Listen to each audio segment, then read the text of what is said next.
Episode 365, Invasive Questioning. The Moon Maidens all looked at each other in surprise.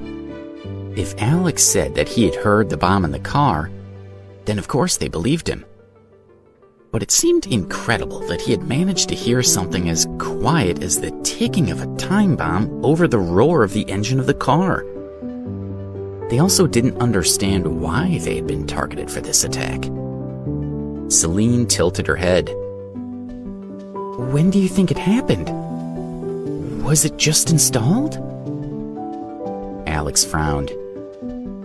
Whoever did it, I suspect they've been targeting you for a long time. They may have been looking for an opportunity to attack, and today was the day they chose to take action. Luna shivered. Someone's been following us? We didn't even notice. How awful. What can we do? After such a near miss, Luna began to have paranoid thoughts. She wondered if they would check every car and building they entered from then on. Don't be afraid, said Alex. We'll just be extra careful for now. But why did you come here at all? How did you know I would be here? Debbie called us and asked us to protect you, said Celeste. She was worried. Alex smiled. I see. All right. Well, stick with me for today. I'll send you back to the Cliftons' house later on. But secretly, he was amazed at how much information the Blood Brothers seemed to have gathered about himself and the people close to him. He felt keeping the Moon Maidens at the Clifton residence would be the right thing to do.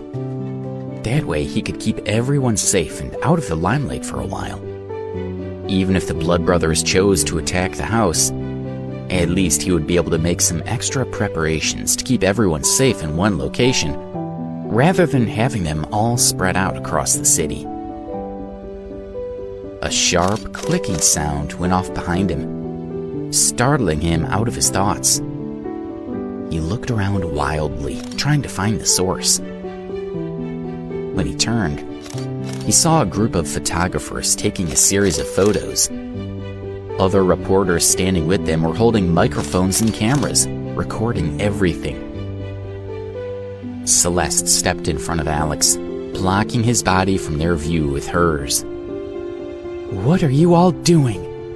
Leave us alone! It wouldn't be good for Alex's face to appear in the news. The Moon Maidens were also not keen to have their image spread around. She wondered at how quickly the reporters had arrived at the scene. No one listened to her warning. Some of the reporters were wandering around the abandoned, damaged car, even poking it daringly, as if to see if it would blow up again. Some turned to their cameras and reported directly on what they observed. But many of them kept glancing shyly at Alex, as if waiting to see what he would do next. Leave us alone! Celeste shouted again. But yelling, unfortunately, seemed to draw more attention her way.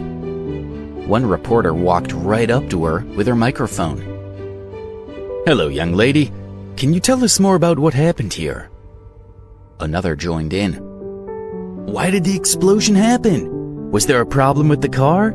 Do we need to issue a warning to other people who own this kind of vehicle? Ma'am, if something is wrong with the car, then we need to let other consumers know. We deal in consumer reports. Please, tell us what happened.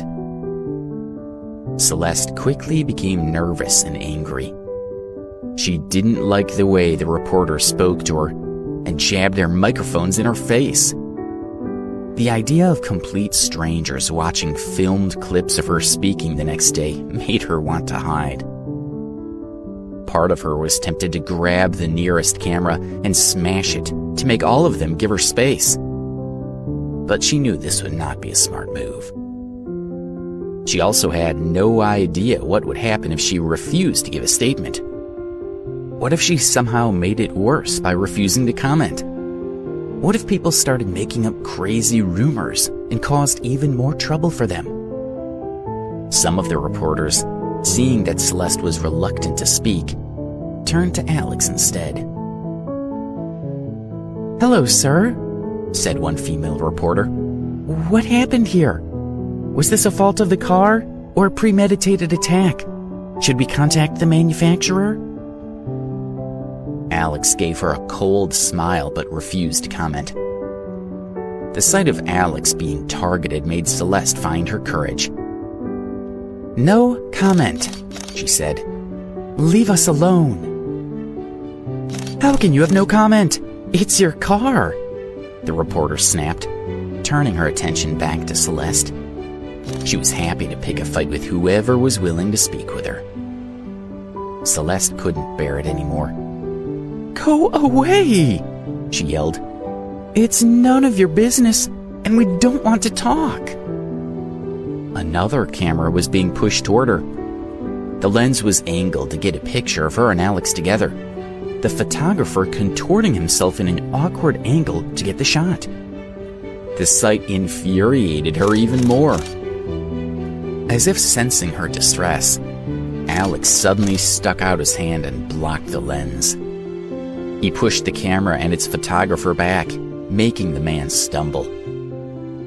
Everyone froze. Then, suddenly, the clicking and snapping of pictures being taken started up again.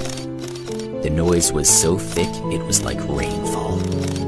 It was unacceptable for a member of the press to be attacked.